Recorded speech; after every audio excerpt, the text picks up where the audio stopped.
Doctor Shirish Walsankar आत्महत्या प्रकरणी संशयित आरोपी मनीषा मुसळेला जामीन मंजूर करण्यात आलेला आहे।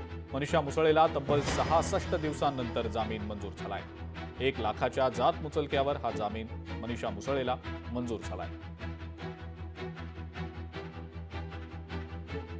आर्थिक अपहारामुळे डॉक्टर साहेबांनी आत्महत्या केली अशी देखील परिस्थिती नाही। आणि जो आर्थिक अपहाराचा विषय दाखवला तरी 39 लाख रुपये आमच्या खात्यावर अनअकाउंटेड होते आणि तो 32 महिन्याचा कालावधी होता।